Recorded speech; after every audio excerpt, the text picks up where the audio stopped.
Drama पत्थर दिल के आने वाले एपिसोड में आपको दिखाया जाएगा क्या नरगिस वलीद के मुंह से मनाहिल के लिए मोहब्बत का इजहार सुनकर अपना फैसला बदल देगी। वलीद की मां जैसे ही हॉस्पिटल से डिस्चार्ज होकर घर वापस आती है, इसे पता चलता है कि सबा घर छोड़कर जा चुकी है।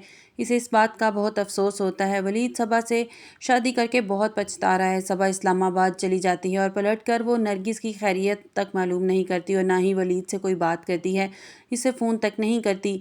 वलीद मनाहिल से कहती है कि वलीद मुझे अब घर जाना चाहिए, मेरी वजह से पहले ही तुम्हारी ज़िंदगी में बहुत कुछ हो चुका है। इस पर वलीद कहता है मनाहिल काश मैं तुम्हें सारी ज़िंदगी अपने पास रख पाता, अपने साथ रख पाता। तुम्हारे जाने की बात सुनकर पता नहीं क्यों मुझे बहुत दुख हो रहा है, मेरा दिल बेचैन हो रहा है। मैं नहीं चाहता कि तुम वापस चली जाओ, मैं चाहता हूँ कि तुम हमेशा मेरे घर में मेरे साथ रहो। मनाहिल अगर तुम हाँ कर देती, मेरी फीलिंग्स को समझती, मेरे दिल में तुम्हारे लिए कितनी मोहब्बत है, जो मुकाम मेरे दिल में तुम्हारे लिए है वो मुकाम में किसी और को नहीं दे सकता। तुम अच्छी तरह जानती हो कि सबा ने मेरे और रिश्ते को उलझा कर रख दिया है। वो मुझे समझने की कोशिश ही नहीं कर रही, वो अपने और मेरे बीच फासले ख़त्म ही नहीं होने दे रही। मनाहिल जिस तरह तुम मेरी माँ का ख्याल रखती हो, जिस तरह मेरी माँ की परवाह करती हो, सबा नहीं कर सकती। जब तुम मेरी माँ के पास होती हो तो मुझे किसी चीज़ की परवाह नहीं होती। मुझे ऐसे लगता है जैसे मुझसे ज़्यादा ध्यान करने वाली बेटी उनके पास है। सबा ने तो पलटकर एक मर्तबा भी मेरी माँ का हाल तक नहीं पूछा। माँ भी तुम्हारे साथ कितनी अटैच है। मनाहिल तुम्हें अपनी पिछली ज़िंदगी को भुलाकर अपनी ज़िंदगी में आगे बढ़ना होगा। कब तक तुम माजी के ख्यालात को अपने दिल से लगाए रखोगी? मनाहिल मैं अच्छी तरह से जानता हूँ कि तुम भी मुझे पसंद करती हो, लेकिन मैं ये नहीं समझ पा रहा कि तुमने मुझसे शादी से इनकार क्यों किया। और माँ भी हमारी शादी के लिए ज़रूर रजामंद हो जाती, वो कभी इनकार न करती। ये बात मैं जानना चाहता हूँ मनाहिल कि तुमने इनकार क्यों किया। अगर तुम आज हमारी शादी हो जाती मुझसे तो मुझे ये सब कुछ बर्दाश्त ना करना पड़ता।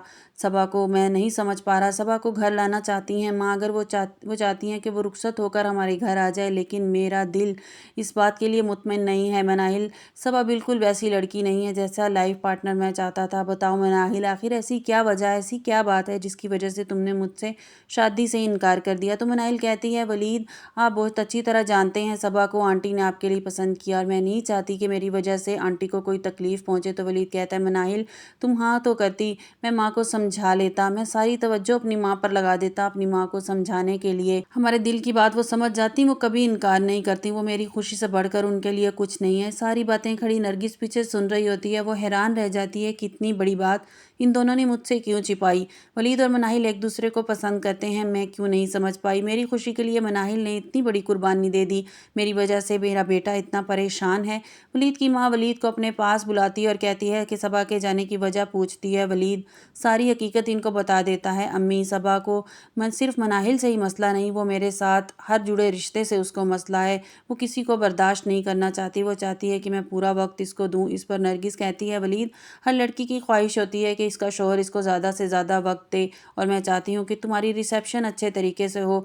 मैं सबा की माँ को कॉल करती हूँ, जिस पर वलीद कहता है ठीक है अम्मी, जिस तरह मुनासिब समझती हैं। वलीद उतरा हुआ चेहरा लेकर वहाँ से जाने लगता है, जिस पर नरगिस इसको रोकती है और कहती है कि वलीद मैं तुम्हारी और मनाहिल की सारी बातें सुन ली है। जिस पर वलीद कहता है कि अम्मी इन बातों की अब कोई अहमियत नहीं रही, मेरी ज़िंदगी की हकीकत यही है कि सबा अब मेरी ज़िंदगी में शामिल हो चुकी है, वो मेरी बीवी है और मैं इसका शोहर हूँ, आगे अब कुछ भी नहीं है, आप जैसे चाहती हैं वैसे ही होगा। दूसरी तरफ हनान अब ज़ारा से जान छुड़वाने के चक्कर में अपनी माँ से कहता है कि अम्मी ज़ारा कहती है कि वो वापस घर आना चाहती है, मैं कब तक इसको रोक के रखूँगा। आप जानती हैं कि शिबा भी किसी वक्त भी घर आ जाती है और मुझे समझ नहीं आ रही मैं क्या करूँ। तो उसकी माँ उसको मशवरा देती है जितनी जल्दी हो सके तुम ज़ारा से जान छुड़वा लो। जैन माजदा से कहता है अगर ज़ारा से कहें कि अपने शौहर और निमरा को लेकर यहाँ से चली जाए, और कब तक यहाँ डेरे जमाए रखेंगे। वलीद और इसकी माँ क्या सोचते होंगे।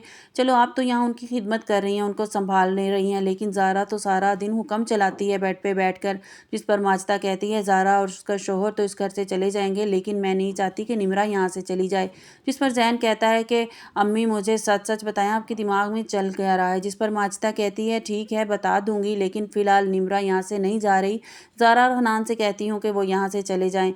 सबा की खाला सबा से कहती हैं कि सबा की अम्मी की तबीयत अब पहले से बेहतर है, वो चाहती हैं कि रिसेप्शन दोबारा से करें, सारे मेहमानों को इनवाइट करें। और सबा की खाला अम्मी सबा से कहती हैं कि तुमने एक मर्तबा भी फ़ोन करके अपनी सास की खैरियत दरियाफ़्त नहीं की बेटा, इससे तुम्हारे और तुम्हारे ولید کے درمیان اور بھی دوریاں بڑھ جائیں گی، تمہیں ان کے دل میں محبت پیدا کرنی ہوگی، وہ تمہارا شوہر ہے، اب پرانے سارے گلے شکوے اپنے دل سے نکال دو اور نئی زندگی کا آغاز کرو۔ جس پر صبا کہتی ہے مناہل ہے نا ان کا حال پوچھنے کے لیے، ان کا خیال رکھنے کے لیے میری کیا ضرورت ہے؟ جس پر صبا کی خالہ امی کہتی ہے جو مقام تمہارا اس گھر میں ہے وہ مناہل کا نہیں ہے، تم اس گھر کی بہو ہو، تمہیں اس گھر میں اپنا مقام بنانے کے لیے محنت کرنی ہوگی، ان کے دلوں میں اپنی جگہ بنانی ہوگی۔ نرگس بھی اس بات کا مجھ سے گلہ کر رہی تھی کہ تم نے اسے فون تک نہیں کیا۔ بیٹا یہ بہت بری بات ہے، تمہیں ساری زندگی ان لوگوں کے ساتھ رہنا ہے، تمہیں ان کا دکھ سکھ میں ان کا خیال رکھنا ہوگا۔ آپ کو ہماری ویڈیو کیسی لگی کمنٹس باکس میں اپنی رائے کا اظہار کیجیے گا اور لائک اور سبسکرائب کیجیے گا۔